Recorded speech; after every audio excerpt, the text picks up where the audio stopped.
Sawang-sawa ka na ba kapatid sa kakahanap mo ng sagot kung bakit ang bobo mo tuwing ikaw ay tinatawag sa recitation? Umay ka na ba sa mga recitation na naitawid mo lang? Huwag kang mag-alala kapatid, kami rin ay nangangawit na sa'yo. Here are 5 tips on how to do better during recitations. All of this and more coming right up. This episode is brought to you by Dekada! 10 life lessons from 10 years in law school. Sa akdang ito, ako na ang nagkamali na dapa, lumuha at nasaktan para ikaw kapatid ay makatapos sa loob ng 4 o 6 na taon. Think of it as a game guide, a cheat sheet that you can use throughout your law school journey. By purchasing this ebook, you are sowing the seeds of free legal aid for those who fall within the gaps of the law. With your help, we can bring the law to the people and more people to the law. Grab your copy through the link in the description down below.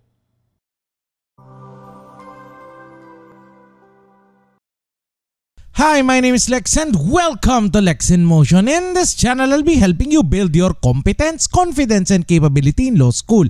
Start today by hitting the subscribe button below. New episodes are posted every Friday. We begin tonight with tip number 1. When you are called to recite, stand at attention. Keep your feet firmly planted on the floor of your classroom. Distribute your weight evenly between your feet. Tumayo ka ng tuwid at pilitin mong tumayo sa sarili mong mga paa. Huwag na huwag kang sasandal sa sandalan ng iyong kaklase sa iyong harapan. Mamanatag ka kapatid kung ikaw ay tinawag na ng iyong professor at tumingala ka lang. Your professors have been sitting behind their desks for a long time now. We are trained to smell fear as it emanates from your body and into the classroom. We are trained to spot micro expressions or small nonverbal gestures that suggest to us a particular person's behavior. Standing up straight is your first defense against another bokya and the beginning of hopefully a shining moment in class. Tip number 2, wear your best especially when you are not at your best. Wear your best whenever you have to come to campus. If your office requires you to put on a uniform, then there's a very good chance that that should be enough to look decent when you are in your classroom. Wear your best outfit kapatid, especially when you are not prepared for class. Lahat naman siguro tayo kapatid ay narinig na ang kasabihan na fake it until you make it. Alam din natin pareho na malayong malayo tayo doon sa make it portion. Lalo pat hindi mo na naman alam kung saang kamay ng Diyos mo kukunin ng lakas lang ng loob na magpakita sa klase, gayong ni isang kaso ay wala ka na namang nabasa. Your best outfit can consist of your best corporate attire. Pwedeng-pwede na tayo sa simpleng mga polo o polo shirt, lalo na kung weekends. Pwede rin tayong magtipid kapatid at magsuot na lang ng mga merch na gawa ng ating law student government o ng ating school mismo. You can never go wrong with the school polo shirt, lanyard and ID at planchadong slacks na kayang humiwa ng hita ng iba. Looking your best kapatid should give you some confidence when you are called to recite.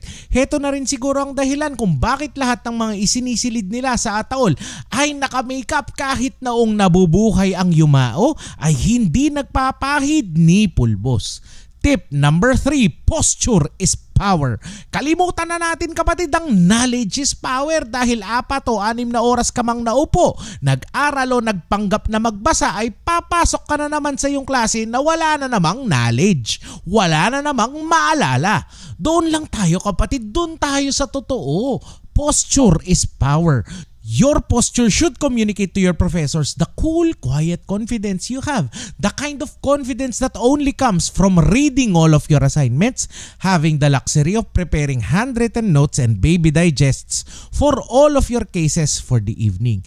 Stand at attention and let your hands fall naturally to your sides. Some professors are deeply annoyed when you keep your hands inside your pockets.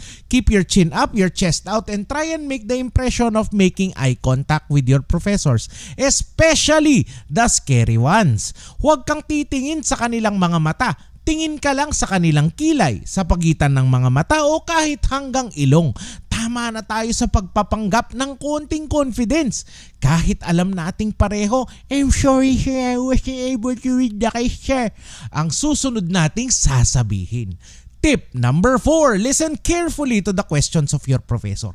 I cannot emphasize this enough, kapatid. Nakakaurat ang nasa klase na kailangan kong ulitin ang sarili kong tanong dahil hindi nakikinig ang aking estudyante.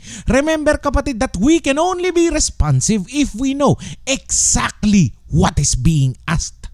If we are not listening to our professor's questions, we run the risk of giving an unresponsive answer. Often it is never enough that we listen to the questions of our professors. Often it is also important to listen to the answers of our classmates because the usual follow-up question in law school is why our classmates' answer is incorrect. The key to performing better in your recitations for law school is not to commit avoidable mistakes. Avoidable, kapatid, ang hindi pakikinig tuwing klase. Avoidable ang pangit na posture. Avoidable, kapatid, ang gusot na mga polo o palda. Kung makikinig kang mabuti, makakaiwas ka sa mga kogdak moment na dala lang din ng sarili mong kapabayaan. Finally, tip number 5, always answer with zero hesitation. Kung ikaw, kapatid, ay nag-aral at nagbasa, kahit hindi ka sigurado, itira mo pa rin ang iyong sagot. Kahit hindi ka sigurado kung tama o mali, isagot mo na. Here's why.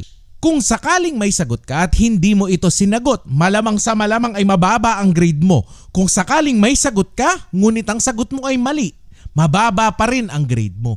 Kung hindi naman sobrang layo ng iyong sagot, baka mapagbigyan ka kahit papano. Kung sakaling may sagot ka at ang iyong sagot ay tama, ibig sabihin, kapatid, may tama ka. Although to be fair, there are professors who do not give credit sa mga sagot na tama naman. Pero imprecise. Often, there is only one correct answer. And that answer is always a precise answer. All of the pointers I've shared with you now, kapatid, are the same pointers that I share with the brand new lawyers who have enrolled in our program on Lawyering 101. Wearing your best always, kahit hindi ka ready, always has that intimidation factor against the opposing counsel. Standing at attention, that's always how every hearing should start. Listening closely is very important in order for us to register our objections. You cannot object to a question if you did not hear it. Answering with zero hesitation, that is also true when you are a lawyer. A moment of hesitation is enough for an opposing counsel to take advantage of your ignorance. Sayang naman ang ibinayad sa iyo ng iyong kliyente kung hindi ka aral, hindi ka handa, at wala kang kumpiyansa kung ikaw ay bumira. So the next time you are called to recite, kapatid, do your best.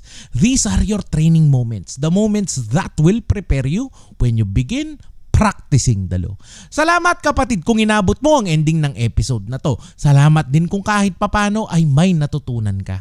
If you would like to see more content on how to build your capability in law school, please let me know by typing yes in the comments down below. Alam ko, kapatid, na simpleng yes lang yan. But your comment of yes tells me and tells the team that what we do here matters. Your simple yes comment tells me and tells the team that there is an actual sentient human being na maaaring nakinabang kahit papano sa ilang minutong nakaraan.